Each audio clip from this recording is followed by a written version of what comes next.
Eli tervetuloa tänne paikan päälle, mutta suurin osa on linjoilla läsnä, eli tervetuloa sinnekin ja myös sitten seuraamaan seminaarinauhoitusta. Tämä on 3 kuukautta tuolla saatavilla sitten seminaarin jälkeen, mutta ei luvata ihan huomenna sitä sinne saada, koska englanninkieliset tekstitykset tehdään siihen myös niin tuossa ensi tai seuraavalla viikolla varmaankin tulee sinne ja laitetaan teille kaikille sitten linkki myös, jos haluatte jakaa kollegoidenne kanssa tilaisuutta ja laitetaan teille myös näiden esiintyjien slaidit tiedoksi, eli ei tarvitse niitäkään tästä kuvata tai kirjoittaa ylös, mutta saa kuvata ja kirjoittaa, jos se tuntuu hyvältä. Tietosuojasyistä sitten kuitenkin ei oteta puheenvuoroja yleisöstä tähän esitysten väliin, vaan sinne loppuun kysymyksiä. Ja EUDR:stä niin kaikki tietää siitä varmasti jotain, mutta kukaan ei tiedä siitä ihan kaikkea. Mekään ei tiedetä siitä ihan kaikkea, eikä me ihan tiedetä, mitä tulevan pitää, mutta me ollaan aika hyvin jo varustautuneita FSC:ssä. FSC:llä on pitkälti samoja tavoitteita Euroopan komission kanssa tässä asiassa. FSC on tehnyt metsäkadon vastaista työtä jo vuosia tai vuosikymmeniä.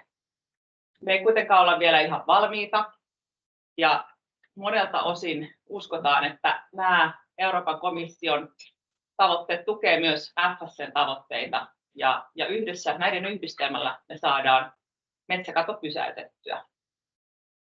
Me FSC:ssä halutaan olla työkalu tämän asian edistämiseksi ja halutaan tehdä myös yhteistyötä Euroopan unionin kanssa, eli ei nähdä, että täällä on 2 vastakkaista asiaa, vaan että edetään samaan suuntaan ja pitkälti samalla tavalla siten, että ajatellaan, että ei pitäisi olla paljon ylimääräistä tehtävää enää FSC:n jälkeen metsäkatoasetuksen noudattamisen todentamiseksi.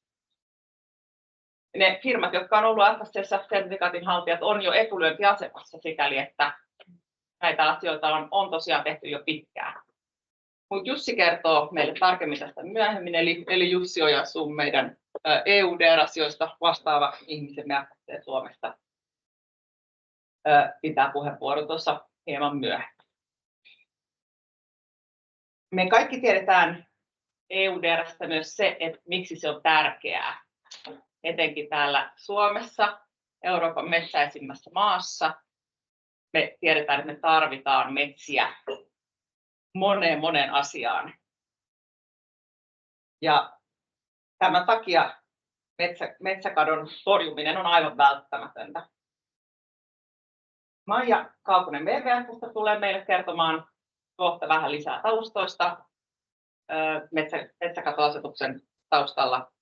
Sitten siitä, että mitä Suomessa tehdään, sekään ei vielä täysin selvää ole, mutta siitä tietää melko paljon Shingo Masudan ruokavirastosta ja Viktor Harvio, joka varmaan aivan tuossa tuokiossa tulee maa- ja metsätalousministeriöstä kiirottaa tänne, niin he kertovat sitten tästä Suomen tilanteesta. Ja sitten meillä on auditoijan edustaja, eli Preferred by Natureista Michael Jakobsen ja hänen kollegansa Nicolas Filet. Tämä esitys on englanniksi. Pidetään tämmöisiä napakoita, noin vartin puheenvuoroja. Ja tosiaan varmistetaan, että jää aikaa sitten kysymyksille siellä lopussa. Kysymyksiä saa laittaa tilaisuuden chattiin jo tässä matkan varrella, mutta ei luvata vastata niihin ennen kuin sitten siinä lopussa. Ja mikäli niitä kysymyksiä jää vastaamatta, niin otetaan ne ylös ja laitetaan sitten paluupostiin. Sieltä on tulossa aiheeseen liittyen muutenkin paljon materiaalia tuossa kesällä, usein kysymyksiä tämmöisiä. Ja niistä tosiaan Jussi kertoo sitten kohta lisää. Ja siinähän se aikataulu oli. Eli tuolla puolen aikaa, vähän ennen puolta, päästään lopettamaan esitysten kanssa ja vartin vaille 4 suunnilleen lopetetaan, ei kun 3 lopetetaan tilaisuus ja jatketaan sitten vuosikokoukseen. Ne, jotka siis jatkaa meidän vuosikokousseminaarilla tai vuosikokouksella tämän jälkeen, niin saavat sitten tankata kahvia tuolta ja ne, jotka poistuvat paikalta, niin pyydetään jättämään kahvikupit tuolle mustalle pöydälle oven ulkopuolelle. Mutta kiitos kaikille ja tervetuloa.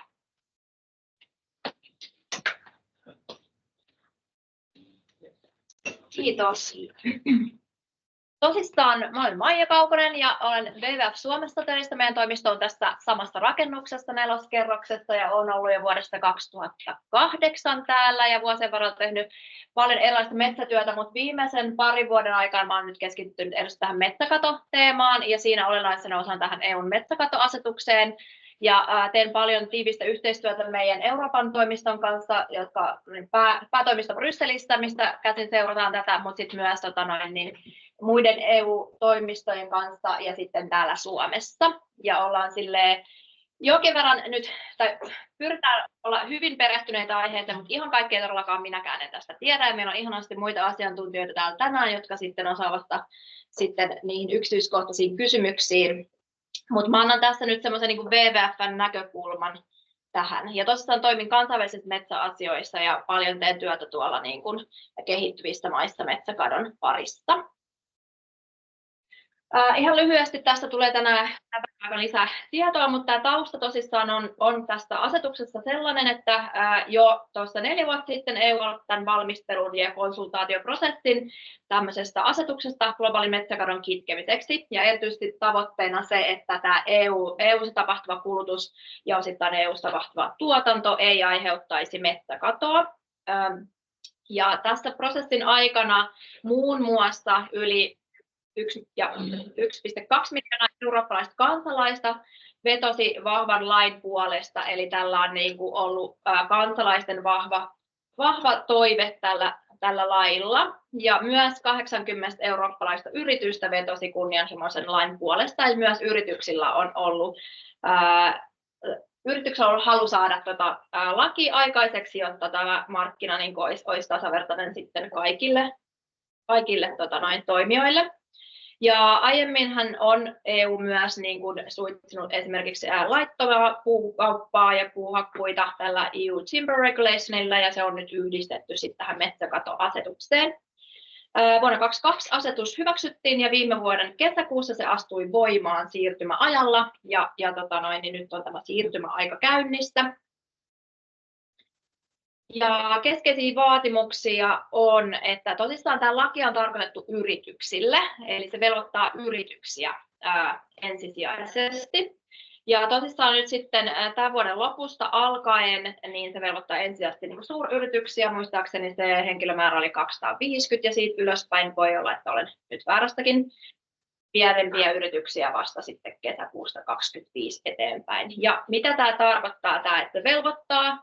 Eli yritysten, jotka tuo EUn markkinoille tuotteita, jotka on listattu tässä asetuksessa, tai vie tuotteita tai niistä jalostettuja tiettyjä tuotteita, niin tulee esittää tämmöinen huolellisuusvelvoite, due diligence-todistus, mihin kuuluu sitten erilaisia kriteerejä ja sisältöjä, mutta periaatteessa ydinasia on se, että sillä todistuksella pitää pystyä todistamaan, että se tuotanto ei ole aiheuttanut metsäkatoa tai metsien heikkenemistä. Ja siellä on sitten erilaisia tosissaan sitten niin kuin, ikään kuin kriteereitä tai suositukset, millä sitä voi todentaa muun muassa, että olisi koko jäljitettävyys sinne tuotantoalueella ja siitä semmoinen geolokaatioinformaatio ja laillisuustodistus tietenkin. Se päivämäärä tästä on se joulukuu 2020 loppu, eli minkä jälkeen sitä metsäkatoa ja metsän heikkenemistä ei olisi saanut sitten aiheutua. Ja ne tuotteet on listattu siellä nykyisessä asetuksessa niin, että niitä on 7 kappaletta ja sitten siellä on pitkä lista niistä johdettuja tuotteita, eli soijanaudanliha, palmuöljy, puu, kaakaa, kahvi ja luonnonkumi ja muun muassa nahka, paperi on semmoisia niistä sitten jalostettuja tuotteita.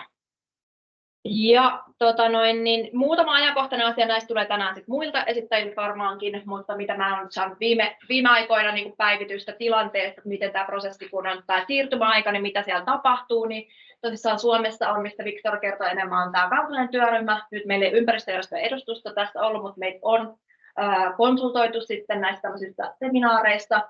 Sitten on ollut näitä useita seminaareja, vastuuviranomainen, täällä just MMM ja sitten Ruokaviraston on, mistä tulee tänään esitys, ja sitten Tullilla tulee tietenkin olla merkittävä rooli. Nämä on Suomessa, ja sitten muista EU-maista nämä voi olla eri viranomaiset. Esimerkiksi kun olen konsultoinut mun kollegoja muista maista, niin siellä vastuuviranomaisia saattaa olla pitkä liuta, vaikka 10 eri viranomaista, mutta periaatteessa Tullillahan on jokaisesta maasta kyllä se tosi merkittävä rooli.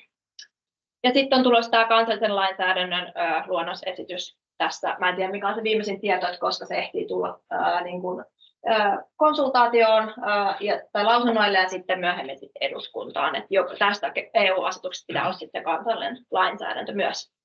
No viime aikoina on ollut ehkä tämmöistä juorua, tai ei ehkä juoruakaan, mutta on ollut semmoista ehkä huolta, että mitä tälle tapahtuu, että mitä tapahtuu tällä lainsäädännöllä, viivästyykö se tai puretaanko sitä osittain tai muuta. Että sitä on siellä EU-tasolla vähän niin kuin eri maiden osalta tietenkin, kun ollaan huolestuneita, että miten tämä saadaan toimimaan, kun on niin lyhyt aika niin sanotusti laittaa toimeen, niin että haluttaisiin vähän viivästyttää, mutta mun viimeisin tieto se, että nämä ei ole nyt toistaiseksi siellä komissiossa edennyt, että tilanne on tavallaan sama mikä aikaisemminkin, että laki tulee velvoittavaksi joulukuusta. Mutta seurataan tilannetta, mutta toivon mukaan nythän EU-vaalit on tulossa tuskinpä sitä ennen kuin ennen vaalit tulee, niin mitä isoja päätöksiä ei tuskin tehdä.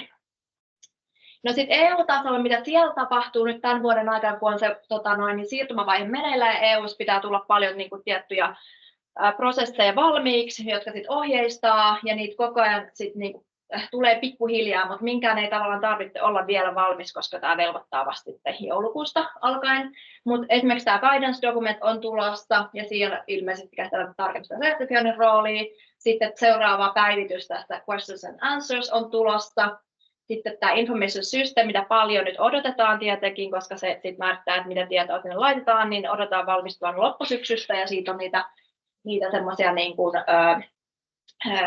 eri versioita jo ollutkin testauksessa, ja sitä pyritään parantamaan, mutta se ei tule ikinä olemaan semmoinen systeemi, mikä vastaa kaikkiin kysymyksiin, että se on semmoinen, mikä on niin kuin paras mahdollinen.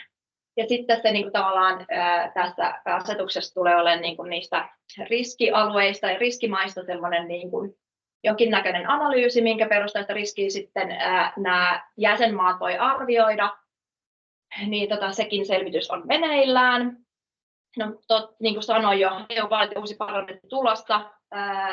Toivotaan, että tämä laki kuitenkin pysyy, mutta oletushan on, että on tulossa huomattavasti konservatiivisempi uusi EU-parlamentti ja komissio, ja mitään uutta parempaa ympäristölainsäädäntöä ei ainakaan ole odotettavissa, että toivotaan, että pystytään pitämään ne, mitä jo on, kuten esimerkiksi tämä asetus. Sitten siihen asetukseen kuuluu, niin kuin sen sisältyy, että tullaan tekemään tämmöinen impact assessment on other wooded lands, eli että josko siihen sitten sisällyttäisiin myöhemmin myös muita puustoisia elinympäristöjä, se on meneillään, ja sitten tämmöinen toinen 2 vuoden sisällä pitää toteuttaa tämmöinen impact assessment of other ecosystems and sectors, ja sekin sitten toteutetaan myöhemmin. Eli tämmöinen niin päivitys mun tietojen mukaan on tällä hetkellä meneillään. Mutta sitten mä voisin niin kertoa ne meidän pointit, miksi me just WWF:n pidetään tätä tärkeänä, minkä takia me ollaan nyt oltu tosi aktiivisesti mukana esimerkiksi tämän 4 vuoden aikana tätä lakia edistämässä. Tosissaan edelleen, just saatiin tuossa noin kuukausi sitten viimeisimmät tiedot tuolta Global Forest Watchilta, eli luonnontilaisia trooppisia metsiä tuhoutuu edelleen. Nyt viime vuoden tieto oli 3,7 miljoonaa hehtaaria, ja keskimäärin on 10 miljoonaa hehtaaria vuodesta, niin kuin kaikkia metsiä edelleen sitten häviää. Tämä vähän väheni edellisvuodesta, että positiivista kehitystä on esimerkiksi Brasiliassa ja Kolumbiassa, mutta sitten taas useita maita, joissa se on taas kiihtynyt siellä, useita latinalaisia Amerikan maita ja Kaakkois-Aasian maita ja Afrikan maita, joissa se metsäkato on edelleen niin kuin kiihtynyt. Ja se aiheuttaa järjettömän määrän kasvihuonekaasupäästöjä vuodesta. Myös metsästä riippuvien lajien populaatiot on pienentyneet todella merkittävästi. Vuoden 70 jälkeen tämän Forest Specialist Indexin mukaan jopa 80%. Ja tietenkin näissä trooppisissa luonnonmetsissä on suuri luonnon monimuotoisuus ja lajien määrä. Eli sitten kun niitä häviää, niin häviää suurimman lajeja, joita ei ole vielä edes löydetty. No sitten merkittävin syy on tämä maatalous ja ruoan, erityisesti lihan tuotanto tai lihan rehun tuotanto, soijan tuotanto. Vaihtelee alueittain, että tietenkin tämä lihan ja soijan tuotanto fokusoituu sinne Latinalaiseen Amerikkaan, kun sitten taas esimerkiksi palmuöljyn ja kuumin tuotanto Kaakkois-Aasiaan. On myös toki muitakin drivereita, esimerkiksi pienviljely on yksi, tai Afrikasta puuhiilen tuotanto. No sitten valitettavasti meillä on tietenkin ollut tosi paljon vapaaehtoisia toimia, joita yritykset monet myös noudattaa ja tekee parhaansa, mutta ne ei ole pysäyttänyt metsäkatoa eikä edes hirveästi hidastanut sitä. Sertifiointi on yksi esimerkki siitä, mikä tekee paljon positiivista, mutta ei ole pystynyt metsäkatoa lopettamaan. Ja on paljon tämmöisiä julistuksia ja tavoitteita 2030 mennessä pysäytään globaali metsäkato, mutta niihin ei tulla pääsemään. Ja valitettavasti globaalisti metsäkato edistäviin haitallisiin tukiin, esimerkiksi maatalousinvestoihin, kaivosinvestoihin ja niin edelleen, niihin menee yli 100 kertaa enemmän rahaa kuin metsien suojeluun. Niin tämä ikään kuin yhtälö on aika haastava.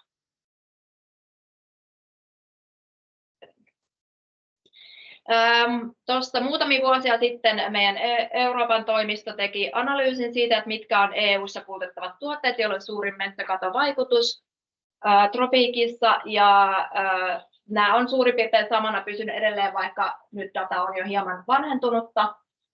Eli soija on se isoin Eurooppaan tuleva, jolla on suurin metsäkatovaikutus. Latinalaisessa Amerikassa sitten on palmuöljy, naudanliha, puutuotteet, kaakao ja kahvi. Ja tässä datassa nyt vielä niin kuin toi Iso-Britannia mukana, ja silloin kun se oli vielä mukana, niin EU oli toisiksi suurin Kiinan jälkeen markkina-alue, mihin tavallaan metsäkatotuotteita tulee. Nyt ne on yhteensä edelleen kyllä, mutta sitten Iso-Britanniahan ei enää siihen lasketa.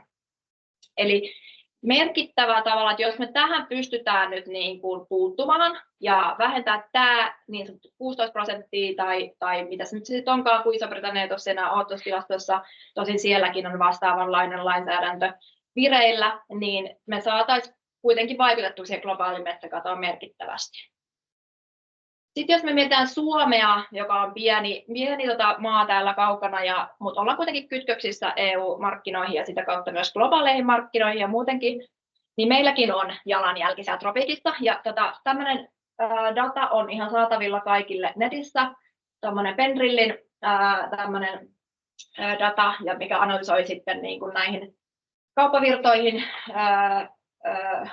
perustuen sitten näitä metsäkatoriskiä tavallaan, ja suomalaisista, jos katsotaan, niin sieltä datasta nähdään, että meillä kahvin tuotanto tai kahvin kulutus on se isoin niin kuin metsäkatoriskituote, sen jälkeen soija, ja itse asiassa tähän väliin tulee noin puu- ja paperituotteet, mutta kun niillä on kaksi eri dataa, niin se on tuolla erikseen, toi sininen, ja sitten on kaakao, palmuöljy, luonnonkumi ja naudanliha. Eli tavallaan me rakastetaan täällä kahvia, me kulutetaan sitä aivan älyttömän määriä, meistä tuskin kukaan ajattelee, että kahvijuonti voisi aiheuttaa metsäkatoa. Tai sitten kaakao, eli suklaasyönti esimerkiksi. Mutta joka tapauksessa meillä on myös niin kuin merkittävä vastuu tässä suomalaisina ja suomalaisina toimijoina, sekä kuluttajina että yrityksinä. Ja nyt tämä metsäkatoasetus sitten niin kuin pakottaa kautta auttaa meitä sitten myös puuttumaan tähän näin. No sitten taas vähän kartalla me ollaan tehty, tämä perustuu sen raportti, mikä tehtiin tuossa 2 vuotta sitten, eli suomalaisen kulutuksen vaikutukset trooppiseen metsäkatoon, tehtiin sitten Suomessa ja sieltä on sitten osittain nämä datat. Tässä on nyt tämmöinen metsäkato hotspot-kartta, joka kansallinen WWF julkaissut muutamia vuosia sitten, ja tässä näkyy tarkasti, että mistä on se suurin niin kuin punaisella, mistä on ne metsäkato hotspotit, ja sitten taas tuolla oikeanpuolisessa kartassa on nyt sitten tavallaan, että mistä alueilta Suomeen tulee näitä tiettyjä hyödykkeitä, ja ihan tässä vaan, niin jos nopeasti katsoo, niin voi sitten huomata, että aika paljon meillekin tulee just näitä tiettyjä hyödykkeitä, metsäkatoriskihyödykkeitä, näiltä alueilta, missä sitten on tämä metsäkato hotspot. Ja tietenkin nämä hotspotit on just niitä luonnon monimuotoisuuden kannalta kaikkein niin kuin rikkaimpia alueita ja myös hiilensidonnan ja varastoinnin kannalta. Eli sen takia kun me vastataan metsäkadon kitkemiseen, me vastataan samalla myös niin kuin luontokadon kitkemiseen ja sitten myös ilmastonmuutokseen. Sitten ehkä muutamia yksityiskohtia. Tänään tietenkin FST:ssä me puhutaan paljon puu- ja paperituotteista, mutta jos me puhutaan niin ylipäänsä tästä EUDR:stä ja metsäkatoriskituotteista, niin nämä on tosissaan vähän niin kuin osittain samoilla alueilla, mistä tuotetaan, mutta osittain eri alueilla. Et kahvin niin kuin se metsäkatoriski on erityisesti suuri tuolla Latinalais-Amerikassa, Keski-Amerikassa, ja sieltä tulee paljon Suomeen kahvia. Eli tuolla on Honduras, Kolumbia, Peru ja Guatemala, myös Brasilia ja Indonesia. Sitten kaakaohan tuotetaan valtaosin, suurin osa kaikista kaakaosta tuolla Länsi-Afrikassa, Ghanasta ja Norsunluurannikolla, mistä tulee valtaosa Suomenkin tuotavasta kaakaosta ja muuallekin maailmalle kulkeutuvasta kaakaosta, niin kaikki tulee melkein näistä 2 maasta. Ja siellä metsät on lähinnä jo siis melkein kokonaan jo raivattu, ja suurin syy on siihen tämä kaakaotuotanto. ja se edelleen jatkuu. Että suojelualueet, kansallispuistotkin on jo kaakaoplantaatseja täynnä. Sitten luonnonkumin tuotanto, se on ollut vähän vähemmän tutkittu asia, mutta nyt siitä on tullut viime aika paljon tutkimusta. Ja arvioidaan, että se on jo aiheuttanut yli 2 miljoonaa hehtaaria metsäkatoa vuoden 2000 jälkeen, ja edelleen yli 1 miljoonaa hehtaaria kumipuuplantaatseja sijaitsee luonnon monimuotoisuuden arvokkailla alueilla, riskejä Kambodžassa ja kasvua Afrikassa. Ja luonnonkumihan käytetään valtaosin rengasteollisuudesta, eli autorenkaat, esimerkiksi lentokoneiden renkaat ja näin. Ja esimerkiksi Suomeen tuodaan tosi paljon luonnonkumia rengasteollisuuteen. Sitten soija tosissaan siellä ja karjan kasvatus siellä Latinalaisessa-Amerikassa. Ja monet näistä alueista on myös sellaisia, että nämä on nyt ne other wooded lands, eli ne ei välttämättä kaikki niin kuin suoraan kuulu tähän EUDR:n alle, koska niitä ei välttämättä nyt vaan määritelmän mukaan määritellä metsäksi. Mutta joka tapauksessa siellä on erittäin huolestuttava tilanne tuon sojan ja karjan tuotannon kanssa ja sitten tuon metsäkadon ja luontokadon kanssa. Palmuöljy tuotetaan pääosin siellä Indonesiassa ja Malesiassa, mutta on alkanut jo leviämään Afrikkaan. Ja sitten selluplantaatioiden puun hakkuut on uhkana monissa maissa, sillä ei ole mitään spesifiä maata tai aluetta. Ja usein niin kun erilaisilla alueilla hakataan niin kuin puuta, niin sitten se saattaa monissa tapauksissa johtaa metsäkatoon pikkuhiljaa. Että tavallaan se metsä ensin heikkenee ja sitten se niin kuin johtaa metsäkatoon. Mutta sitten esimerkiksi joku FSC-sertifiointi voi olla tosi tärkeä siinä. Ja sitten, no tästähän puhutaan tästä erikseen, mutta mä vaan toin tähän muutamia niin omia näkökulmia, WWF:n näkökulmia justiin, että mehän ollaan oltu pitkään FSC:ssä mukana ja ollaan perustamasta oltu ja niin kuin halutaan edistää sitä, mutta ei ainoastaan Suomessa, vaan globaalisti meidän kaikista toimintamaissa. Ja FSC on ollut samalla lailla mukana tässä prosessissa tukemassa niin kuin WWFkin, ja niin kuin mainittiinkin jo, että on paljon kehitetty niitä nykyisiä jo vaatimuksia vastaamaan EUDR-vaatimuksia jäljitettävyyden suhteen muun muassa. Ja mäkin kun katsoin netistä, niin oli tosi paljon jo ohjeistusta saatavilla ja erilaisia työkaluja siellä KVFSCn sivuillakin. Ja suoraanhan se FSC-sertifiointi ei riitä siinä due diligence-prosessissa, mutta se on mun mielestä tosi tärkeä osa sitä ja niin kuin antaa tosi paljon mahdollisuuksia, niin kuin mainittiinkin, että on tosi hyvä etulyöntiasema olla sitten EUDR-kelpoinen, mutta jakaa myös sitä asiantuntijuutta, mikä on kertynyt jo vuosikausia näistä teemoista. Sitten mä haluaisin opettaa tämmöisen positiivisen uutisen, mikä on meidän WWF-verkostossa kansainvälisesti ollut tosi iloinen asia. Eli tuolla Kongon alueella, missä on näitä jäljellä olevia koskemattomia sademetsiä, mutta myös on paljon metsäkonsessioita, eli paljon metsäyrityksiä toimii siellä. Ja siellä me ollaan yhdessä niin kuin FSC ja muiden toimijoiden kanssa edistetty FSC-sertifiointia näitä metsäkonsessioilla, just Gabonissa ja Kongon tasavallassa. Ja siellä on nyt tehty sit ihan tuore tutkimus, mikä julkaistiin Science-lehdessä, verrattu niitä FSC-sertifioituja konsessioita ja sitten niin kuin samankaltaisia lähellä olevia ei-sertifioituja konsessioita, ja on saatu nyt evidenssiä siitä, että nämä FSC-sertifioidut metsät pitää yllä erittäin hyvin lajien monimuotoisuutta, erityisesti isoja suuria lajeja, kuten metsänorsuja, kun sitten taas näillä vasta verrokkimetsäalueilla esimerkiksi nämä suuret lajit, kuten metsänorsut, oli valitettavasti jo hävinneet. Eli positiivisia uutisia, ja FSC on niin kuin todella hyvä järjestelmä, ja me ainakin tuetaan tosi vahvasti sitä sekä Suomessa että sitten niin kuin ulkomailla, ja on tosi tärkeää, että tehdään näitä tutkimuksia ja saadaan tietoa siitä, että mikä on se niin kuin, merkitys sit sillä, ja se on nyt tässä EUDR-prosessissakin tosi tärkeä, koska sit, jos sitä evidenssiä on todistaa, miten hyvin toimii esimerkiksi jäljitettävyydestä, niin sitten sitä voidaan käyttää. Mutta mun osalta kiitos, että pääsin kertomaan meidän näkemykset, ja tämä oli sitten tästä. Vähän meni varmaan muuten yli ajalla, sori. Ei hätää. Okay. Kiitos Maija. Ja kiitos. Seuraavana Viktor. Sun slaidit taidettiin saada mukaan tähän.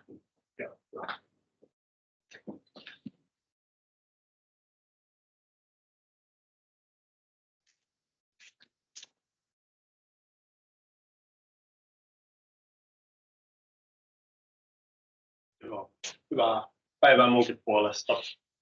Olen Viktor Harvio maa- ja metsätalousministeriöstä. Ja olen nyt reilu vuoden verran ollut tuolla ministeriössä ja sain sitten tämän metsäkatoasetusfailin hailin heti hoidettavakseni. Olen erityisasiantuntijana ministeriössä luonnonvaraosastolla metsä- ja biotalousyksikössä.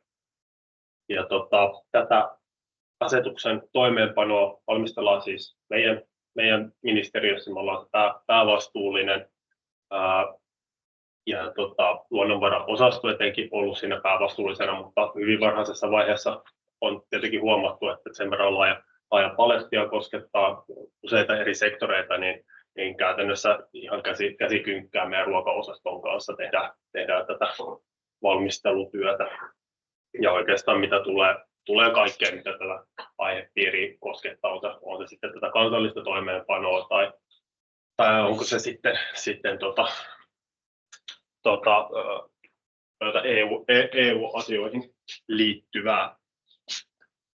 Mutta minulla oli tarkoitus pitää semmoinen tilannekatsaus tästä toimeenpanosta. Mulla on tässä niinku kahdessa osassa, että vähän eka sitä niinku yleistietoa tuosta asetuksesta ja sitten enemmän tuosta toimeenpanosta.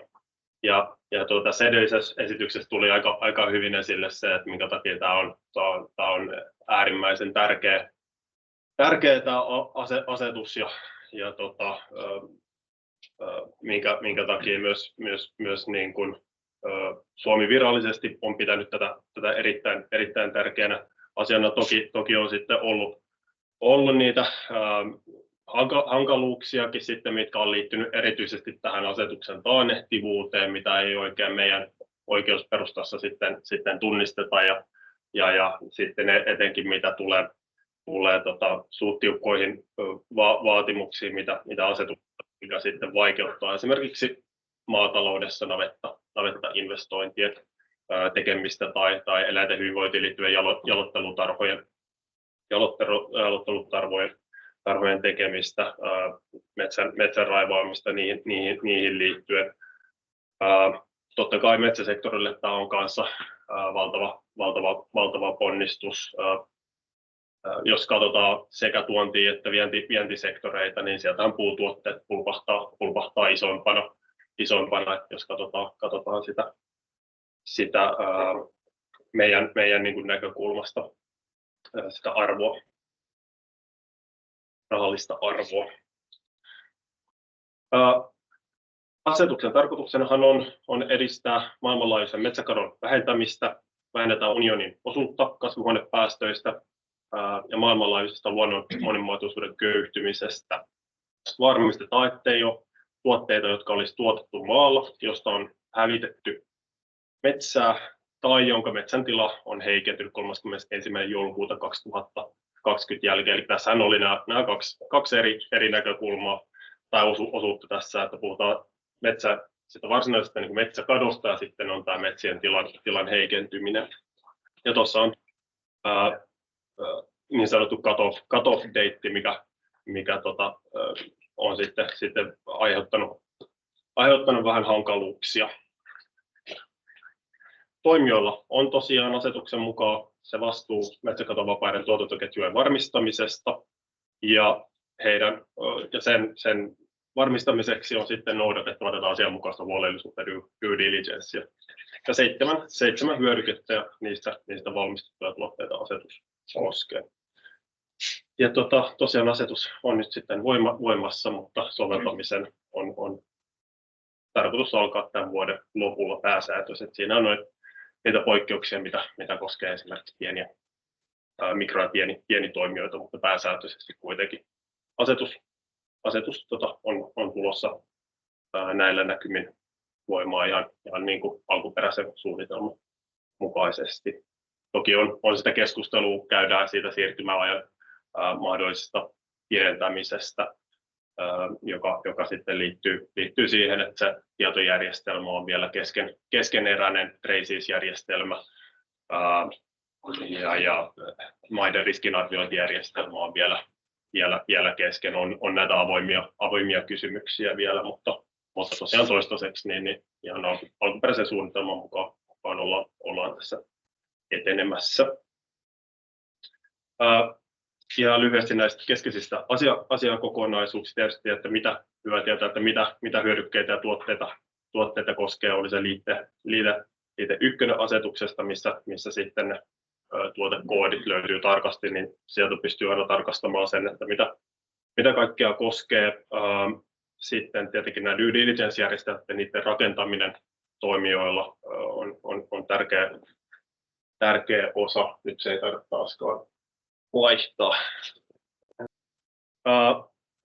Tietenkin kun tässä on nämä kaksi eri kokonaisuutta, niin on sitten hyvä miettiä näitä määritelmiä. Ja vaikka ne on siellä asetuksessa määritelty, niin ehkä niissä on semmoista pientä epävarmuutta detaljien osalta, mitä sitten pyritään vielä selventämään sitten niitä komission ohjeistuksissa ja sitten myöskin kansallisesti.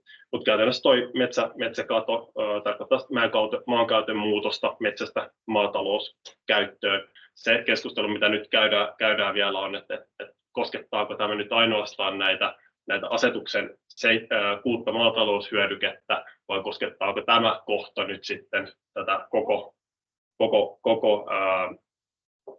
kaikkea maatalouskäyttöön muuntamista. Ehkä lähtökohtaisesti me ollaan haluttu katsoa se niin, että se olisi rajattu niihin hyödykkeisiin, mistä siinä asetuksessa puhutaan, mutta tiedostetaan hyvin, että se ei ole ihan kaikkien jakama näkemys siitä, mitä asetuksessa on.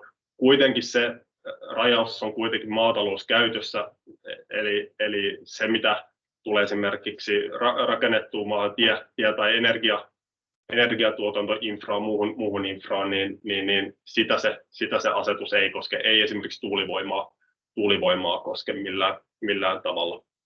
Ja metsien tilan heikentymisen suhteen niin puhutaan sitä metsärakenteellisen tilan muutoksesta, ja se sitten konkretisoituu Suomessa pääosin sitten tällä metsän tilan tai ikimetsän muuntumisella viljelymetsäksi tai plantaasiksi, mikä on sitten asetuksen vastaista. Tuossa tosiaan liitteessä 1 tuulikoodien mukaisesti löytyy kokonaisuudessaan hyödykkeet ja niistä johdetut tuotteet asetus koskee.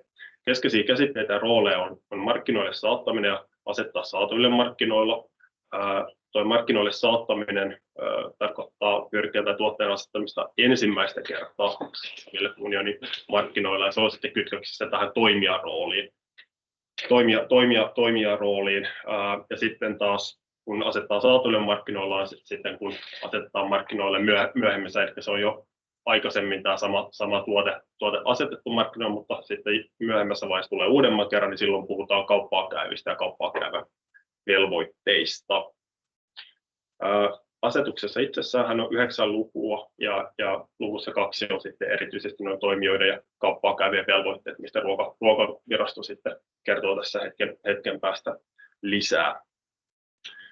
3 keskeistä vaatimusta, mitkä pitää olla kun saatetaan tai asetetaan saataville markkinoilla tai ollaan viemässä näitä tuotteita EU-alueelta. On siis tämä metsäkaton aiheuttamattomuus, tuotantomaan asiaa koskeva lainsäädännön mukaisesti tuottaminen, ja sitten pitää olla tämä asianmukaista huolellisuutta koskeva vakuutus, due diligence-vakuutus, due diligence-ilmoitus. Täällä on nyt tällä hetkellä vielä monta eri nimeä, katsotaan mikä sitten tulee sitten lopullisesti olemaan se vakiintunut termi. Asianmukaista huolellisuuden vakuutus taitaa olla se, mistä suomenkielisessä asetustekstissä puhutaan.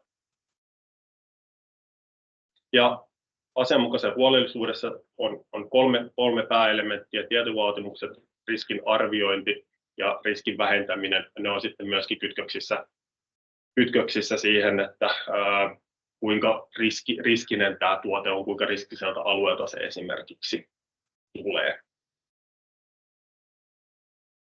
Pikkasen hyppään tässä.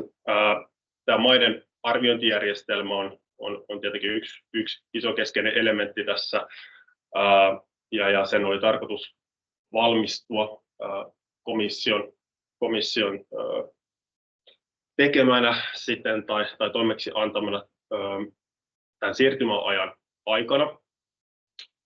Ja siinä on 3 eri riskiluokkaa, johon maa voi joutua, niin EU-maa tai kolmaskin maa. On suuren riskin maat, alhaisen riskin maat ja keskimääräisen riskin maat. Tällä hetkellä kaikki maat on kuitenkin siinä keskimääräisen riskin kategoriassa. Se, että missä kategoriassa se maa tulee olemaan, niin vaikuttaa sitten tosiaan niihin toimijoiden velvoitteisiin jonkin verran siihen due diligenceen ja myöskin sitten EU-maassa sen toimivaltaisen viranomaisen tehtäviin ja tehtävän kokonaisuuteen. Siellä luokittelun perusteissa on muun muassa metsäkadon ja metsien tilan heikentämisen laajuus, maatalousmaan laajentaminen, näitä listattuja hyödykkeitä varten ja niitä koskevat kehityssuunnat. Ja tämä prosessi on käynnissä nyt sitten komission toimeksiannolla konsultti tekee tätä. Suomeen ei olla vielä oltu meihin yhteyksissä tämän osalta, mutta totta kai ollaan aloitettu sitten tämmöinen proaktiivinen vaikuttaminen tai yhteydenotto sitten tähän konsulttiin, että totta kai halutaan tietää siitä metodologiasta ja sen etenemisestä, koska se vaikuttaa sitten keskeisesti siihen, että miten tässä kansallisessa laissa tarvitaan niitä toimivaltaisen viranomaisen resursseja esimerkiksi tässä alkuvaiheessa. Kansallisesta valmistelusta sen verran meillä on kansallinen metsäkatotyöryhmä, joka perustettiin syksyllä ja se on perustettu tämän kansallisen täytäntöönpanon valmistelun tueksi. Siellä on mukana keskeisiä viranomaisia, on tietenkin ruokavirastoa, metsäkeskusta, Luke on myöskin mukana siellä, ministeriöitä, ympäristöministeriö, valtiovarainministeriö, ulkoministeriö ja sen lisäksi sitten sidosryhmiä, joita tämä asetus tulee erityisesti koskettamaan. He ovat siellä myös mukana. 8 kokousta takana maanantaina oli tämä 8. kokous ja seuraavan kerran työryhmä on tarkoitus kokoontua elokuussa. Syy, miksi tähän tulee nyt tämmöinen tauko, on se, että tämä kansallinen metsäkatolaki sitten on tulossa lausuntokierrokselle ja se tulee olemaan kesän aikana sitten lausunnolla. Luonnonvarakeskus tekee parhaillaan asetuksen vaikutusten arviointia ja se olisi tarkoitus valmistua pikimmiten. Meillä on ollut webinaarisarjoja ja kuulemistilaisuus tässä kevään aikana. Niistä löytyy esityksiä materiaalia kanssa. Pääsee meidän verkkosivujen kautta niihin käsiksi, jos kaipailee niistä lisätietoa.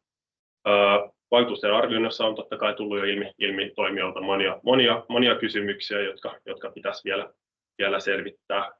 Esimerkiksi tämä erän määrittely, miten voidaan lisätä tätä automatisoitua tätä due diligence-prosessia, että niitä referenssinumeroita ei välttämättä tulisi aivan valtavaa määrää, että se pysyisi jotenkin hallittavissa.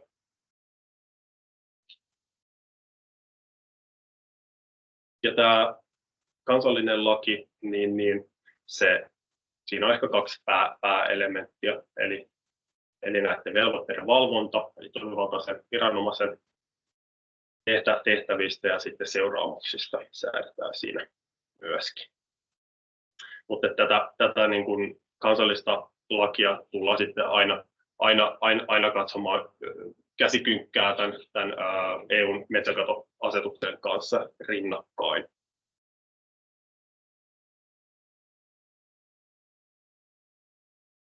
Paljon mulla on aikaa?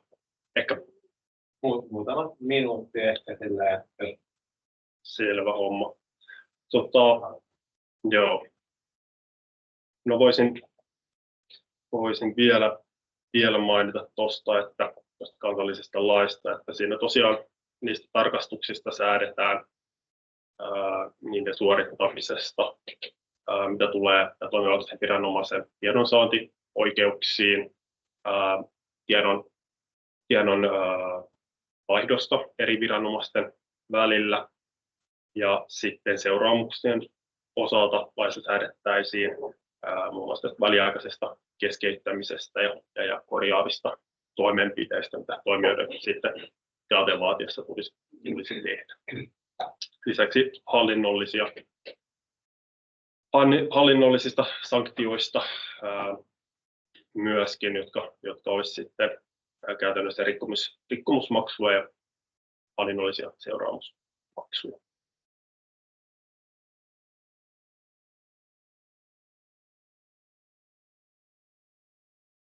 Ja Ruokavirasto on nimetty joulukuussa 2023 Suomen toimivaltaiseksi viranomaiseksi. Tämä toki sitten vahvistetaan tämän eduskunnan toimesta tässä metsäkatolaissa.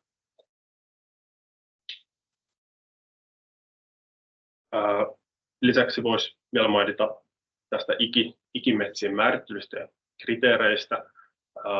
Tästä ollaan aloittamassa selvitystyötä, jota Luke tulee tekemään, eli tarkennetaan niitä ikimetsien kriteereitä, koska vaikka näistä on raportoitu jo jonkun aikaa FAOlle, niin nyt tämän metsäkatoasetuksen seurauksena on ilmennyt se tarve, että niitä kriteereitä pitää selventää, jotta se on kentällä sitten aina mahdollisimman selvää. Ja niiden kriteerien perusteella sitten tullaan todennäköisesti myös jonkun sortin potentiaalikartta luomaan. Ei sellainen, joka sanoisi, että jos tässä on riskiä, niin näin se sitten, että tämä on ikimetsä, vaan aina vaatii sitten sitä tarkempaa tarkastelua maastokäyntiä esimerkiksi, mutta että saataisiin jotain osviittaa siitä, kun ollaan mahdollisesti tällaisella alueella. Ja tämä tulee sitten, tämä metsäkatolaki tosiaan nyt jokunen viikko vielä, niin tässä kevään aikana lausuntokierrokselle. Ja se tulee kestämään noin 8 viikkoa ja tulee olemaan kaikille avoin kommentointi. Ja odotetaan toki myös vielä näitä komission, miten hyvin oli tässä edellisessäkin esityksessä näitä komission ohjeistuksia. Siellä on tulossa se FAQ 3. versio, päivitys on tuloillaan ja sitten kesäkuun alussa odotettavissa tämä varsinainen guidance-dokumentti. Nämä eivät toki ole oikeudellisesti sitovia mutta tietenkin hyviä ohjenuoria kumminkin, mitä tulee asetuksen soveltamiseen ja toimeenpanoon. Jospa mä lopettaisin tähän kohtaan. Kiitoksia. Kiitos. Marijalla sanomassa, kun te jäi pitämättä ja seuraavaksi Shingo Ruokavirastosta. Kiitos. Mä otan tämän paperini vastaan varmuuden vuoksi mukaan, jos tulee teknisiä haasteita, niin saadaan sitten jatkettua siitä. Singo Masuda on nimi, Singo on se etunimi ja ylitarkastajana toimin tuolla Ruokavirastossa, on siellä nyt 5-6 vuotta ollut puutavara-asetuksen toimeenpano- ja valvontatehtäviä tekemässä. Sen verran omasta historiikista, että ennen tähän julkiselle puolelle 5-6 vuotta sitten siirtymistä, niin he on nimenomaan ollut täällä maahantuontipuolella ja puutuotteita esimerkiksi Euroopasta ja Indonesiasta tuonut Suomeen EU-markkinoille. Ja sillä tavalla vähän on niin tämmöistä toimitusketjukäsitystä. Esitystä ollaan valmisteltu uuden kollegani Järvisen Annen kanssa. Hänellä on taustaa tuolta FSC:ltä muun muassa ja myöskin metsäistä taustaa. Mun esitys, joka sujuvasti tässä vaihtuu, niin olisi tarkoitus, että se olisi jaettu 4 osaan, eli ensin yleistä metsäkatoasetuksesta, sen jälkeen pikkasen tästä toimeenpanon valmistautumisesta. Sitten se varsinainen pihvi olisi nyt sitten tämä varsinaiset velvoitteet toimijoille ja sen jälkeen loppuyhteenveto, mutta nyt tätä alkuosaa mä taidan pikkasen laukata yli, että saadaan kirittyä aikataulua. Eli tässä olisi nyt ollut, että tämmöinen asetus, niin toki sillä on motivaatio taustalla ja Maija sitä puolta niin kuin avasikin hyvin ja asetuksella on tavoitteita, mistä taas sitten Victor ja Maija molemmat avasikin ja silloinhan se tarkoittaa jotakin vastuita ja velvoitteita ja mä menen sitten enemmän siihen. Kuitenkin sen verran tästä taustasta pitää avata, että koska kuulijoista varmaan aika moni niin on EU-puutavara-asetuksen asiakkaita, niin metsäkatoasetushan pohjautuu tosi pitkälle niin EU-puutavara-asetukseen. Sillä puolella taas ne vaatimukset on liittynyt tuotteiden alkuperän laillisuuden todentamiseen, ja sen todentamiseksi on pitänyt olla olemassa asianmukaisen huolellisuuden järjestelmä, mitä toimija on joutunut noudattamaan. Lisäksi siihen on liittynyt myöskin EU:n sisäkaupassa jäljitettävyysvelvoitteita. Nyt mitä metsäkatoasetus tuo, niin nämä pysyy paikallaan, mutta tämän lisäksi niin tulee edellytys siitä, että tuotteiden pitää olla metsäkatovapaita. Ja sitten tulee vielä tämä tekninen osuus, eli tämä DD-vakuutuksen asianmukaisen huolellisuuden vakuutuksen tekeminen, niin se tulee niin kuin lisäksi.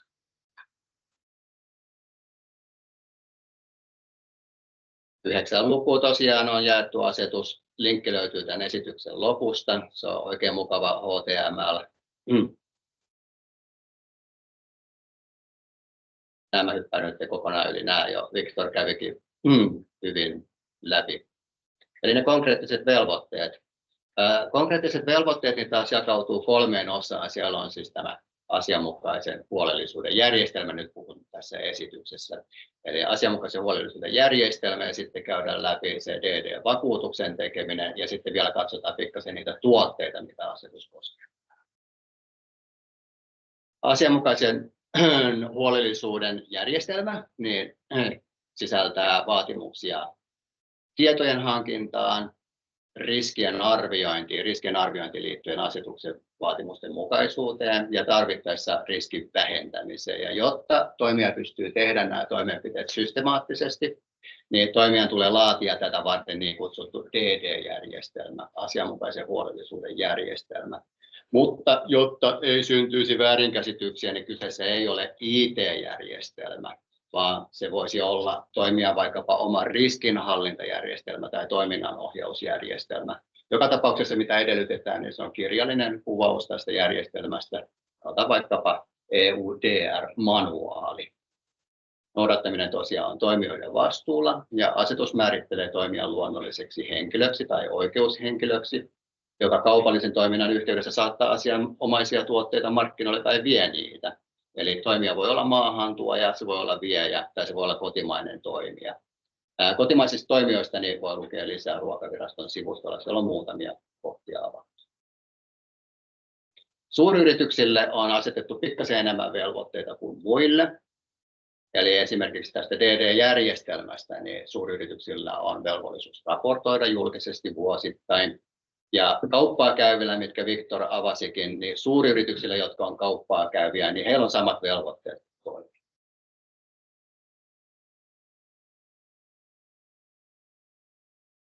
Asianmukaisen huolellisuuden järjestelmän 3 palikasta ensimmäinen oli tietovaatimukset. Ja nämä tiedot, mitä pitää kerätä ennen kuin niitä voi markkinoille saattaa, niin on tuotteen kuvausmäärä, tuotantomaa, tarvittaessa sen osat ja myöskin sitten tarkempi maantieteellinen sijainti, missä raaka-aine on tuotettu, tuotantopäivä tai tuotantoajanjakso. Ja lisäksi pitää olla näyttöä siitä, että tuotteet ovat metsäkatovapaita ja nämä tiedot pitää säilyttää 5 vuotta. Asianmukaisen huolellisuuden järjestelmän osana niin riskin arviointi. Eli äsken mainittujen tietojen perusteella, jotka on kerätty, niin toimijoiden tulee tehdä riskin arviointi. Ja nyt sitten jos todetaan, että on olemassa riski siitä, että tuote on asetuksen vastainen, niin silloin pitää toteuttaa riskin vähentämistoimenpiteitä. Näitä riskin vähentämistoimenpiteitä voi olla kevyimmillään lisätietojen hankkiminen, dokumentaation hankkiminen. Joissakin tapauksissa joudutaan pikkasen muuttamaan toimitusketjua, alkuperää, tuotetta, toimittajaa ja niin päin pois. Joka tapauksessa lopputulemaan pitää olla, että riski on merkityksettömän alhainen, jotta tuotteet saa saattaa markkinoille. Ja nämä toimenpiteet pitää dokumentoida ja niitä pitää tarkastaa kerran vuodessa vähintään ja aina kun toimitusketjussa tapahtuu muutoksia. Ja sitten siirrytään siihen DD-vakuutuksen tekemiseen. Eli DD-vakuutus, Due Diligence Statement, akronyymi DDS, suomeksi asianmukaista huolellisuutta koskeva vakuutus, on kyseessä siis sähköinen nettilomakkeella tehtävä ilmoitus. Ja tehdään tämmöisellä Traces-nimisellä alustalla. Ja tässä kohtaa taas, kun osa on EU-TR-asiakkaita, niin pitää varoittaa, että ei sekoita nyt sitten nykyiseen DDS-lyhenteeseen, jolla viitataan Due Diligence-systeemiin. Metsäkatoasetuksessa niin tässä tarkoitetaan DD-statementtia. Ja tämä DD-statement eli DD-vakuutus, mitä me ollaan nyt ruvettu vähän enemmän käyttää, että tämä voisi olla se toimiva, seksikäs nimi tälle tuotteelle, niin tulee tehdä ennen markkinoille saattamista tai vientiä. Tuonnin ja viennin yhteydessä se on niin aika selkeä, se on ennen tullausta. Ja tuonti tarkoittaa nyt sitten tuontia EUn ulkopuolelta EUn alueelle. Vastaavasti vienti tarkoittaa EUn alueelta vientiä EUn ulkopuolelle. Tai sitten kotimaan tuotannon tai jatkojalostuksen.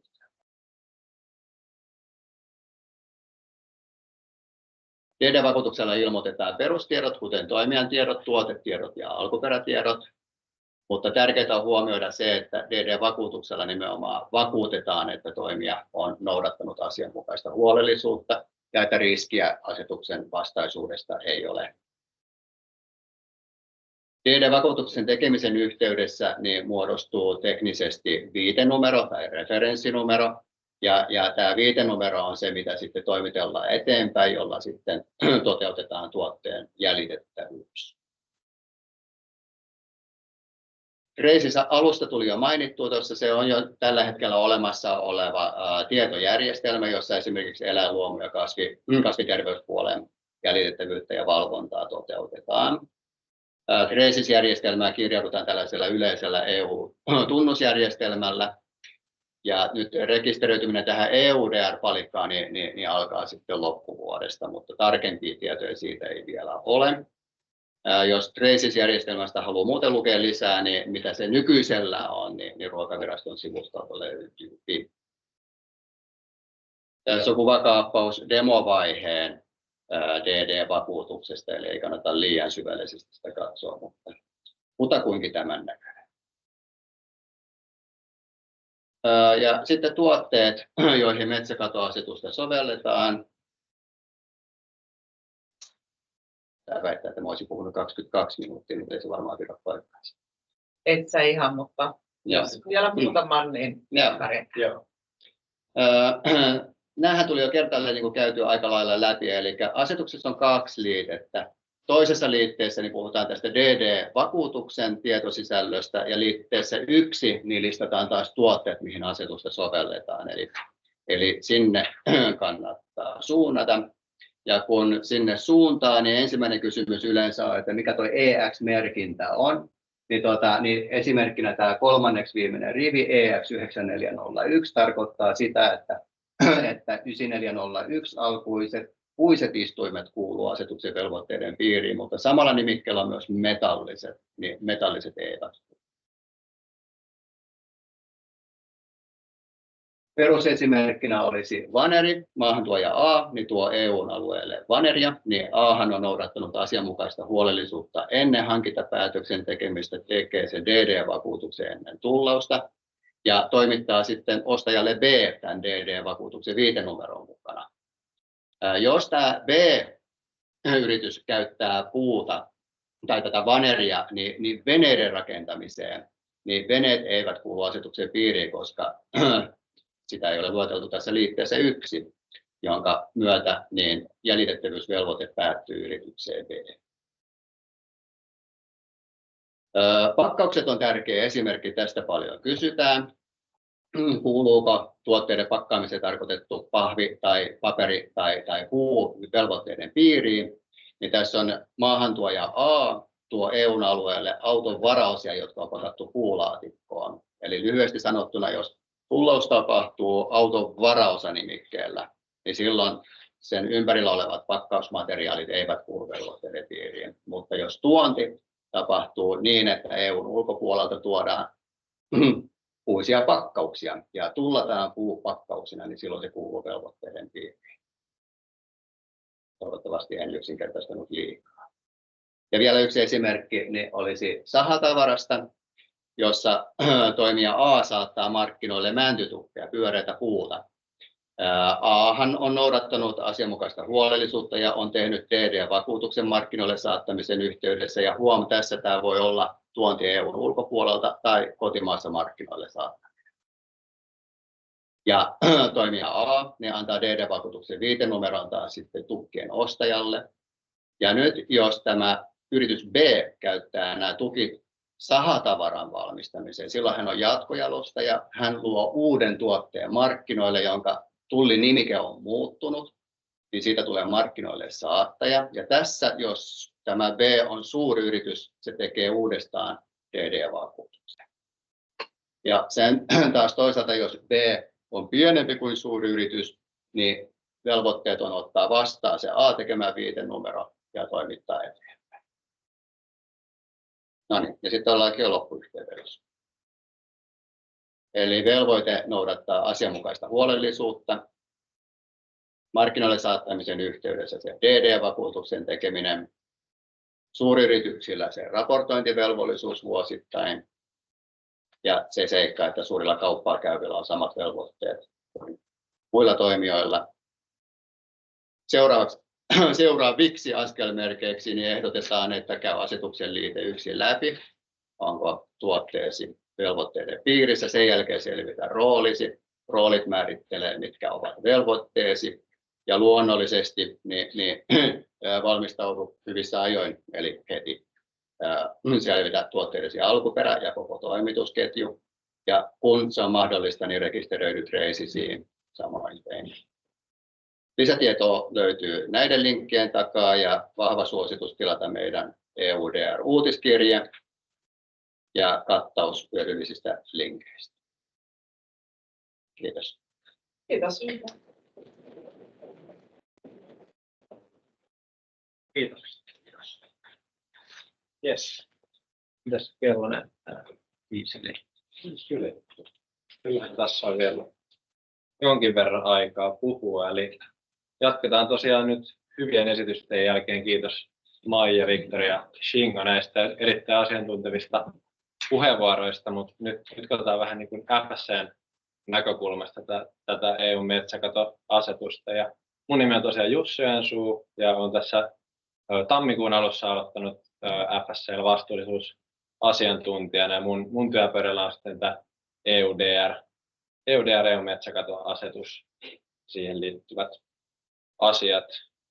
Jos lähdetään siitä ihan lyhykäisyydessään FSC:stä ja siitä, mitä se liittyy EUDR:ään, niin tässä näyttää niin kuin ihan lyhykäisyydessä 5 kohtaa, joita FSC-standardit pyrkii vaikuttamaan näihin asioihin. Niin tietenkin täällä on ykkösenä tämä metsäkato ja metsien tilan heikkenemisen ehkäiseminen ja sitten myös tietenkin ilmasto- ja biodiversiteettikriisien ratkaisu samalla suojellen uhanalaisia lajeja ja sitten tämä sosiaalinen puoli, alkuperäiskansaoikeudet ja työskentelyolot ja reilu korvaustyöstä niin on tietenkin vahvasti meidän agendalla. Ja sitten jos miettii sen suhdetta tähän metsäkatoasetukseen, niin senhän tavallaan tavoitteena on minimoida EUn vaikutukset metsäkatoon ja metsien tilan heikkenemiseen ja luoda tietyllä tavalla tämmöinen niin kuin metsäkatovapaa ja laillinen niin kuin tuotemarkkina. Niin siinä vaiheessa huomataan, että meidän tavoitteet, EU-komission ja FSC:n tavoitteet on hyvinkin linjassa toistensa kanssa. Ja sitä kautta, kuten Maijakin mainitsi, niin ollaan oltu myös me ihan alusta saakka EUDR:n kehityksessä mukana ihan 2020 alusta, jossa tätä valmisteltiin ja sitten tässä tässä kun se tuli voimaan, niin ollaan edelleen mukana tässä valmistelutyössä ja osana erilaisia työryhmiä esimerkiksi liittyen just jäljitettävyyteen ja niin kuin arvoketjun pienempien toimijoiden tilaan tässä lainsäädännössä. Ja tosiaan, miten FSC-sertifikaatti sitten tavallaan kytkeytyy tähän EUDR:ään, niin kuten on mainittu edellisissä esityksissä, niin tähän koostuu näistä tavallaan kolmesta palikasta tämä niin kuin, huolellisuusvelvoitteen täyttäminen, tämä tiedon kerääminen, riskien arviointi ja niiden vähentäminen, niin tavallaan mikä FSC:n rooli siinä on, niin ehdottomasti niin kuin tavallaan riskien arviointi, riskien ehkäisypuoli, niin siellä tietenkin sertifikaateilla on selkeä rooli, ja sitten myöhemmin tässä tullaan siihen näihin esimerkiksi geolokaatiovaatimuksiin ja tavallaan, että miten FSC-järjestelmä pystyy ja standardit ja niiden niin kuin tulevaisuuden muutokset pystyy tukemaan sit niin kuin kokonaisvaltaisesti myös esimerkiksi näissä tiedonkeruuhaasteissa yrityksiä. Mutta tietenkin tässä on tärkeää muistaa se, että tavallaan FSC ja niin kuin sertifikaatit ylipäätään niin ei ole niin kuin tämmöinen vihreä väylä tämän niin kuin tavallaan todentamiseen, vaan vastuu on sitten loppupeleissä aina näillä toimijoilla. Se niin kuin todentamisen niin kuin ja tiedon välittäminen kilpailuviranomaisille on aina heidän vastuullaan. Ja no, miten me ollaan lähestytty tätä, ollaan tehty niin kuin valtavasti töitä, kansainvälinen FSC ja täällä Suomessakin sitä tukien niin tämän eteen töitä, ja se on niin kuin muokannut aika kokonaisvaltaisesti myös niin kuin tavallaan FSC-järjestelmän niin kuin tulevaisuutta, tai oikeastaan strategisesti ollaan niin kuin samalla viivalla, mutta se on tullut tähän niin kuin vanaveteen hyvin niin kuin vauhdittamaan monia niin kuin hankkeiden kehitystä, esimerkiksi teknologian osalta. Ja tässä nähdään niin kuin kokonaispaketti meidän ratkaisusta, ja kuten voidaan todeta, ehkä ketkä FSC:n kanssa niin paljon ollut tekemisissä, niin tosiaan niin kuin, meidän metsänhoito- ja alkuperäisketju niin standardit täyttää jo tavallaan suurimman osan tästä niin kuin EUDR-vaatimuksista, mutta sen päälle me ollaan niin kuin rakennettu tämmöinen, saa keksiä parempia suomennoksia, ei ole vielä keksitty itse, niin FSC EUDR Aligned, tämmöinen paketti, joka on tämmöinen vapaaehtoinen tavallaan toimija voi itse sen niin kuin kytkeä päälle ja pois silloin kun haluaa, niin tämmöinen vapaaehtoinen niin kuin lisä, jolla sitten tämä kelpoisuus ja pystyy todentamaan EUDR:n vaatimukset. Ja se rakentuu tavallaan kolmesta isommasta palikasta, jotka muokkaa meidän normatiivista kehikkoa. Eli tämä FSC blockchain tulee tähän niin kuin jäljitettävyyteen vahvasti niin kuin vaikuttamaan ja sen mahdollistamaan. Sitten tulee näihin standardeihin tiettyjä lisävaatimuksia, joilla ja tavallaan yhdenmukaistetaan, ehkä voisi olla parempi kuin lisävaatimukset tavallaan tämän niin kuin EUDR:n sanamuotojen ja tavallaan termistön, jotta tavallaan FSC ja EUDR puhuu samaa kieltä, niin näiden metsäkato ja metsätilojen heikkenemisen ja muiden laillisuusvelvoitteiden osalta. Sitten tullaan myös näitä riskien arviointivälineistöjä tai tämmöisiä frameworkkeja muokkaamaan, joka muutostyö on niin kuin muutenkin ollut tiedossa, mutta tavallaan, jotta nämä puhuu myös samaa kieltä, niin tavallaan riskien arvioita päivitetään siihen, että ne tukee sitten yrityksiä tässä EUDR:n todentamisessa. Ja näistä on tosiaan mainittu jo paljon, että minkälaisia vaatimuksia EUDR tuo tullessaan, niin tavallaan mikä meidän tila siihen, kuten äsken sanoin, niin on olla jo lähellä tavallaan täyttää näitä vaatimuksia jo FSC-standardeissa, niin tavallaan laillisuusvaatimukset on jo on jo käytännössä täytetty tiettyjä sanamuotoja ja lisäyksiä tietenkin vaatii, mutta myös sosiaalinen puoli on vahvasti tavallaan jo mahdollistettu FSC-standardin kautta, mitä EUDR vaatii. Sitten tavallaan, kun puhutaan tästä metsäkadosta, metsien tilan heikkenemisestä, niin tämä Regulatory Module-paketti tulee sitten täydentämään, jotta tavallaan DD-vakuutuksen tekeminen on mahdollisimman helppoa ja tavallaan yhdenmukaista sitten yritykselle. Sitten jos puhutaan näistä geolokaatiovaatimuksista ja jäljitettävyysvaatimuksista, riskien arvioinnista, riskien ehkäisystä, niin tähänkin meillä on paljon valmisteilla tällä hetkellä niin kuin teknologisia työkaluja ja sitten myös niin kuin normatiivisen kehikon muokkaamista ja standardien muokkaamista, jotta tavallaan esimerkiksi Chain of Custody-serti jo niin kuin tiettyjä tämmöisiä niin kuin DD-järjestelmän ominaisuuksia täyttää, mutta tavallaan, että saadaan esimerkiksi tämä geolokaatio toimimaan, niin siihen tämmöiset niin blockchain-ratkaisut, joita on kehitetty muutenkin, mutta huomattu, että nehän tukee tosi hyvin myös EUDR:n niin kuin vaatimuksia, niin ollaan sitten iso työmäärä tehty sen eteen, että saadaan tässä nopeassa aikataulussa siihen kehitettyä. Tässä ehkä semmoinen yleispaketti, mitä tämä teknologinen tavallaan tulevaisuus FSC-järjestelmän mukana tuo tullessaan, niin tavallaan lopputuotteena olisi tietynlainen niin kuin DD-raportointisysteemi, jolla sitten toimija pystyisi tänne EU-järjestelmään siirtämään tarvittavat tiedot.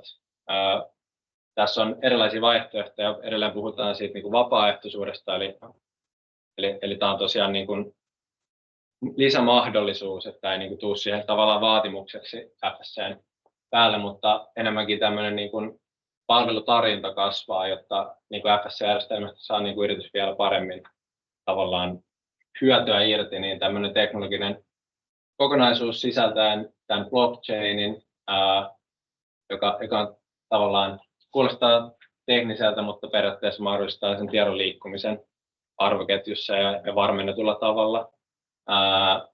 Sitten puhutaan näistä geolokaatioista, niin erilaisia GIS-alustoja kehitetään yhteistyössä eri palveluntarjoajien kanssa. Sitten niin kuin auditointiraporttien digitalisointi, joka on muutenkin ollut käynnissä, se tulee vahvistumaan tässä. Ja sitten tämä tämmöinen niin kuin riskienarviointiportaali, jossa tällä hetkellä riskienarvioinnit on ollut tämmöisiä PDF-tiedostoja valtavia, niin tavallaan, jotta se tukee tätä niin kuin datan tarvetta jatkossa, niin tavallaan esimerkiksi Excel-tiedostoihin ja muihin niin kuin suoraviivaistetaan tätä niin kuin raportointia. Onko sulla, anteeksi, vielä monta slaidia jäljellä tuolla, niin Kyllä. vielä odottelee. Viimeinen slaidi. No niin, loistavaa. Yes, niin ihan vaan lisätietona, mistä niin kuin lähtökohdasta tätä niin kuin kokonaisratkaisua halutaan kehittää, niin on nimenomaan se joustavuus, tavallaan se kokonaisvaltaisuus ja kustannustehokkuus. Eli meillä on nimenomaan vapaaehtoisia, halutaan korostaa sitä, ja ne pystytään milloin vaan laittaa päälle ja pois. Ja tavallaan halutaan isoille sekä pienille tarjota sitä, eli pystyy manuaalisesti syöttämään tietoa järjestelmiin, pystyy Excel-tiedostojen kautta esimerkiksi, pystyy niin kuin automaattisten rajapintojen kautta siirtämään isompia tiedostoja sitten ehkä niin kuin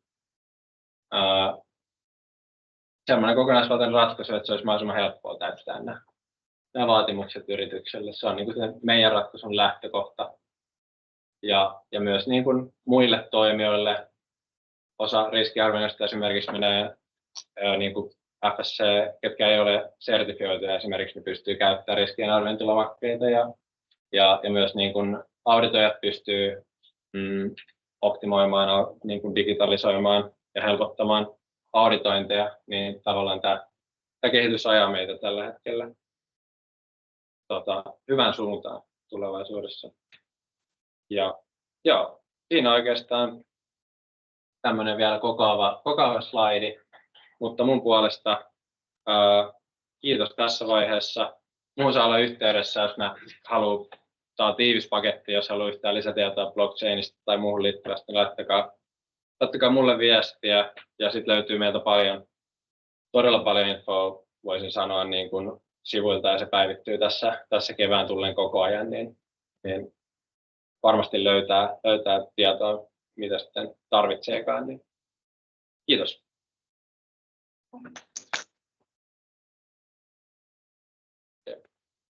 And then we have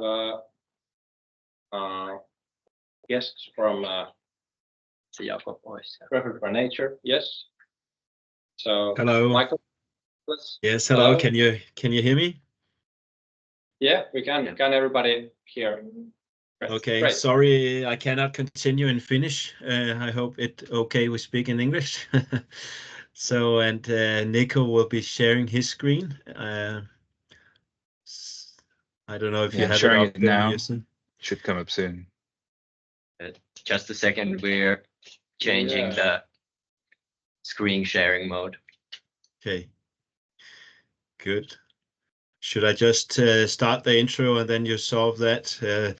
So thank you very much, Jussi and Anna, for inviting us to speak at this event. My name is Michael Jacobsen, and we are happy to present a little bit about what we do in relation to EU deforestation regulation. We have a few slides we would like to go through with the limited time. This is something we can speak about for days, and we recognize several of the slides you already presented. We will give a quick introduction to who we are, what we've been doing, how we suggest companies can move ahead with implementation of this legislation, and also what solutions are available. And we are also happy to answer questions. My name is Michael Jacobsen. I'm the Timber Commodity Lead at Preferred by Nature, and I'm happy to have with me Nicolas Pillet, my colleague who's been involved in servicing a lot of companies in making the first step to implement the legislation, and also we've both been working quite a lot with EU timber regulation and are familiar with the FSC system. We work globally with certification services like FSC and forest operations and timber production supply chains around the world, and also provide advisory services under our tailored service division. We've been working with the EUTR services for quite 10 years, and now moving more and more our service towards align with the EU deforestation regulation. And we've been doing quite a lot of already. We've been running seminars in different parts of the world. So I just want to let you know that if you have clients and suppliers and partners around the world, feel free to also use the resources we have available online with recorded trainings and so on. So we make sure that as many as possible get the necessary knowledge about the legislation throughout the supply chains. Just want to briefly mention that one of the resources we've developed over the past 10 years is the Sourcing Hub, where we have made available national risk assessment on forest legality according to EUTR, and we are working on through a partnership with FSC and other organizations to update some of these risk assessment to align with EU deforestation regulation. And so we're also sharing a few resources on this website that are relevant and could serve you when you're developing your due diligence system. So I won't be speaking much to that. We don't have much time, but you will receive this presentation so you can access these links, and where you can find also recorded training sessions on EUDR on our YouTube channel that you're free to share with your partners and supply chains. And so moving into the legislation, of course, time is limited to implement this. It's very short period to implement. A lot of things to do before the deadline, and we hope we can provide a bit of overview of how to do this during this presentation. But of course, this is a journey which continues, of course, over the next, year and more. So let's get into it. our understanding of a due diligence system, which is required by the EUDR, is outlined on the next slide. We kind of listed what we see as the components of a robust due diligence system. Several of these are actually required by law, but we also recommend companies to implement policies and be very clear on your sourcing commitments that are aligned with EUDR to make it clear to the public and your supply chains and partners, investors, that this is part of your policy, and you build the due diligence requirements into the DNA of your company, basically. And then several of the points mentioned here and on the next slide are actually requirements specified in the legislation, which needs to be part of your due diligence system. And Nico will go into more of these when presenting, our recommendations on how to move forward as a company and how to work with your supply chain to meet the EUDR within the deadline set by the legislation. So happy to hand over to you, Nico, to take us further into the details of the how. All right, thank you so much. Thanks for having us for this very tight presentation. So the first part, we just want to lay out very maybe common sense, but next steps that you can take as an organization to try to comply with this regulation. So you see on the time frame here that the year is shrinking before the deadline, and here are the kind of 4 to 5 main steps we consider vital to make sure that you're in the best position to comply with the requirements. The first one is understanding, obviously, the regulation, but also your obligations under this new one. Obviously, attending this webinar is an excellent step to do that and engaging with stakeholders. The second one, requires a bit more work. Is effectively you understand what you need to do. Is how prepared are you to do this? And this is an evaluation that you can do at many levels in your organizations. It can be from finding out the level of competency of your colleagues and your teams, looking at the supply base and how prepared they are to help you comply with your obligations, engaging with certification schemes, understanding what they provide. And today and Jussi's presentation was very much aimed at that. And you see here a lot of steps. What we try to do is to break it down a little bit. So you see here kind of the 8 main buckets or categories of what a due diligence system should be. And from that, you can break it down and go into evaluating how you can perform in that respect.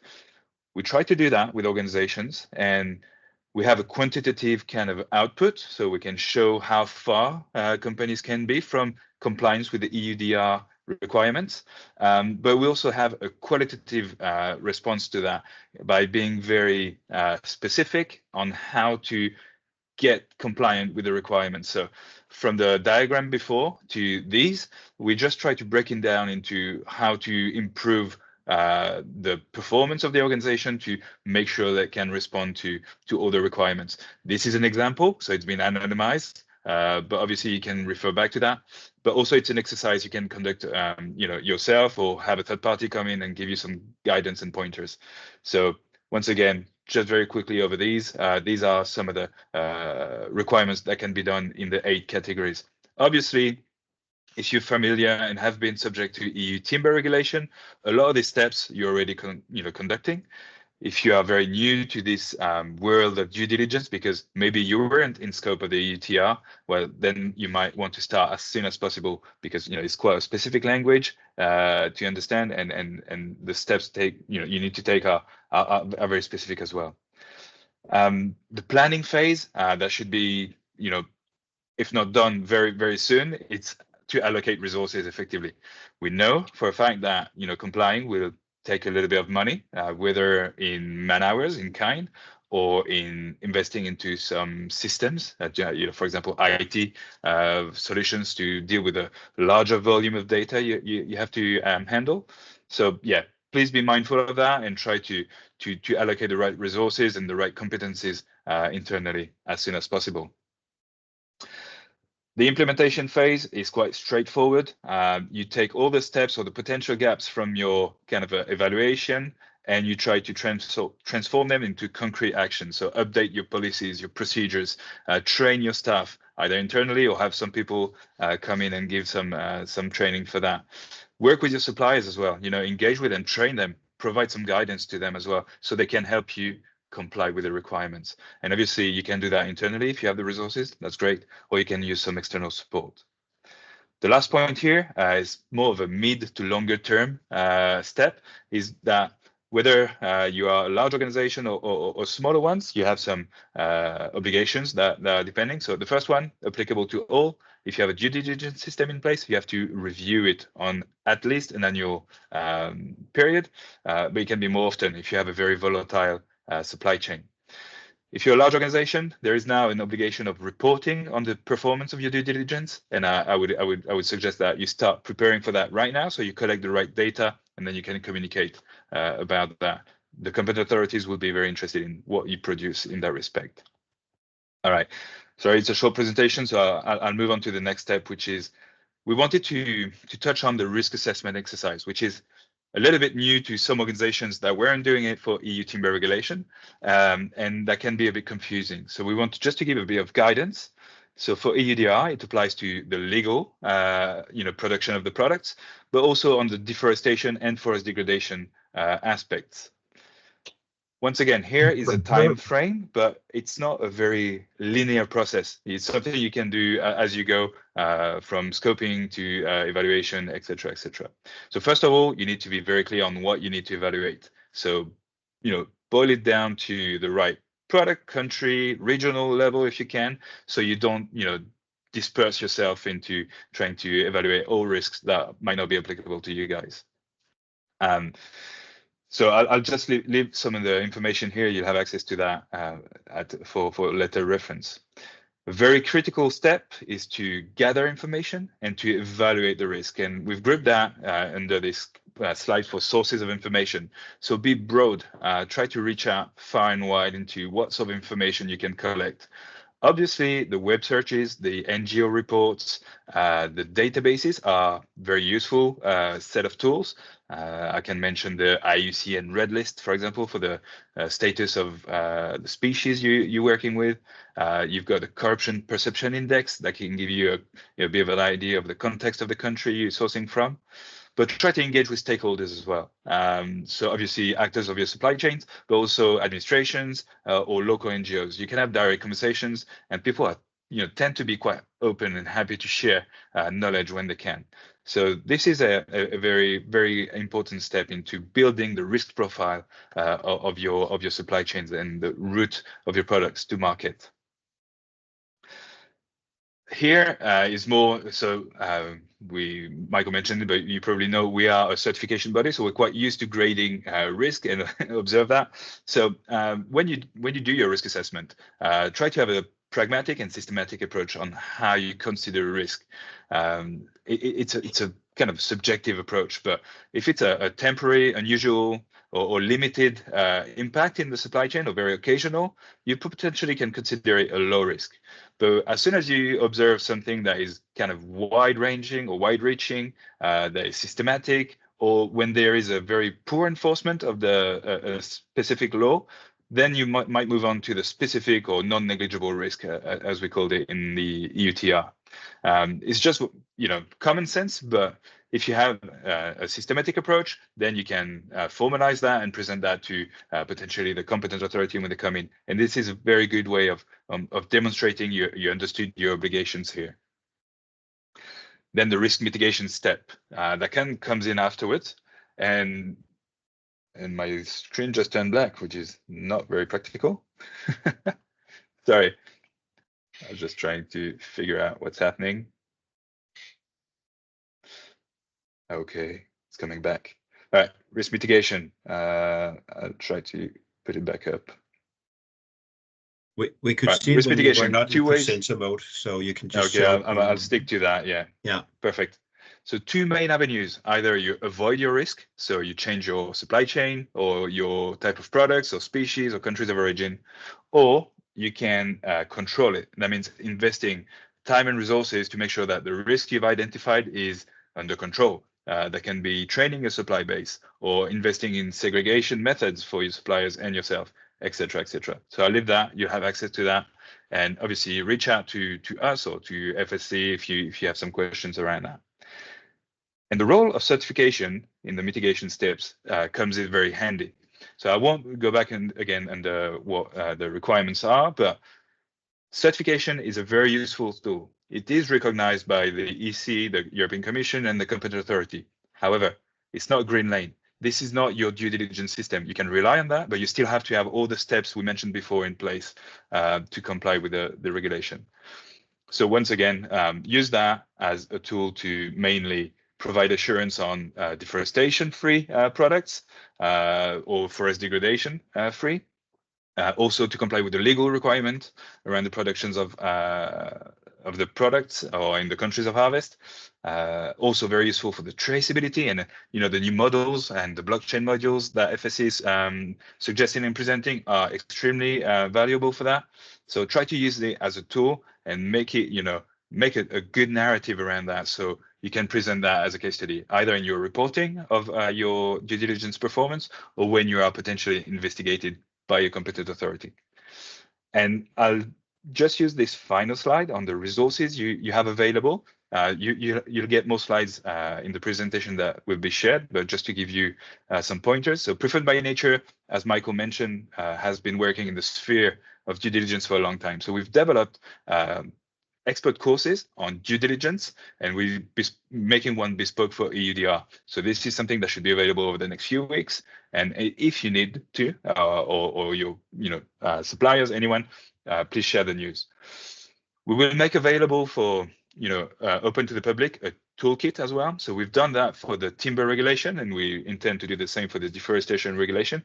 These are very simple templates to try to respond to your need for a policy aligned with the EUDR or procedures that you can use, or traceability, like kind of framework. And you should have that once again over the next few weeks, very soon. Traceability. So Preferred by Nature is not an IT service provider when it comes to traceability.